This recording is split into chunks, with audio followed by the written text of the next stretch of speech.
Hi hello, అందరూ బాగున్నారా? అందరూ బాగుండాలి, అందులో నేను ఉండాలి. అందరికీ నమస్కారం.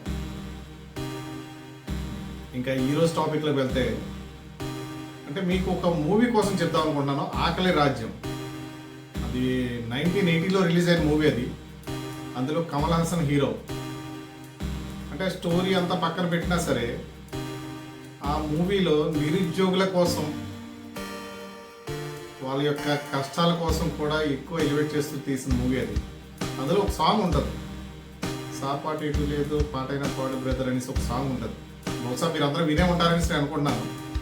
ఈ సాంగ్లో హీరో ఏంటంటే ఆకలి కోసం, ఆహారం లేకపోవడం కోసం కాదు, ఈ పాట పాడినప్పుడు ఒక అసంతృప్తితో, ఒక తపంతో పాడాడు ఆయన.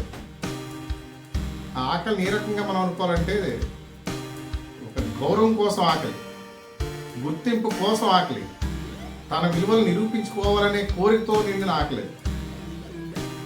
అంటే మీరు ఈ సాంగ్ కంప్లీట్గా వింటే మీకు దాంట్లో యొక్క తాత్పర్యం కానీ అర్థం కానీ బాగా అర్థం చేసుకుంటే బాగుంటుంది. నేను ఈ పాట పాడటానికి కూడా ముఖ్య కారణం ఏంటంటే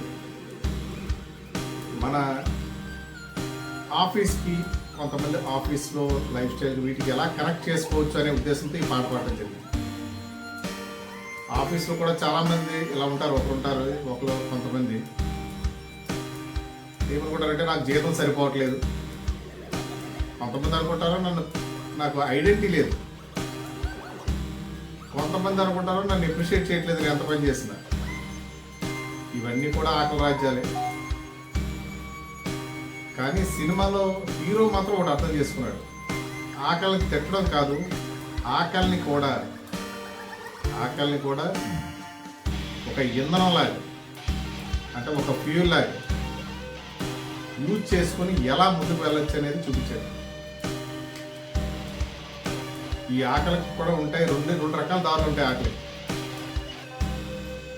ఒక ఆకలి ఏంటంటే దానికి దారి ఉండదు, ఆకలికి దారి ఉండదు.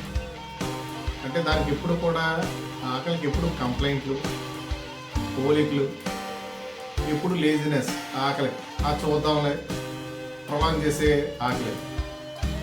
రెండో ఆకలి ఎలాంటిది ఉంటుందంటే టార్గెట్తో కూడిన ఆకలి అనమాట, లక్ష్యంతో కూడిన ఆకలి. దానికోసం ఎప్పటికప్పుడు స్కిల్ పెంచుకోవడం మీద ఎక్కువ ఫోకస్ పెడతా ఉంటుంది ఆకలి. కష్టపడి పని చేసే ఆకలి అది ఎప్పుడు కూడా సైలెంట్గా ఉంటూ తనకు తాను ప్రూవ్ చేసుకుంటారు. సినిమాలో కూడా పాట చెప్పిన నీతి ఏంటనుకున్నారు, ఆకలి అనేది మనల్ని పోల్చడానికి కాదు, మనలోని శక్తి ఏదైతే ఉందో దాన్ని పైకి లేపడానికి ఉపయోగపడుతుంది. ఆఫీస్లో కూడా టార్గెట్స్ ఇచ్చారంటే అదేమి పనిష్మెంట్ కాదు. ఒకవేళ ప్రెజర్ కూడా ఏదైనా ఉంటే మనకి ఏమి ఎనిమినా తీసుకోకూడదు. పని ఎక్కువైందంటే మన మీద నమ్మకంతో ఇస్తూ ఉంటారు వాళ్ళు ఏదైనా సరే. ఎప్పుడైనా వాడు గుర్తుపెట్టుకో, ఆకలి ఉన్నవాడే ఎదుగుతాడు. ఎప్పుడైతే తృప్తి పడ్డాడో వాడు అక్కడే ఆగిపోతాడు. కాబట్టి నేను చెప్పేది ఆకలికి భయపడవు, దాన్ని దిశ మార్చి మనకు కావాల్సిన రూట్లో ముందుకెళ్ళాలి. ఇది ఓన్లీ ఒక ఉద్యోగం కోసమే కాదు, ఇది మీ సామర్థ్యాన్ని, మీ అందరి సామర్థ్యాన్ని పెంచే విధంగా ఉండాలి. ఓకే, అందరికీ అర్థమైంది అనుకుంటున్నాను.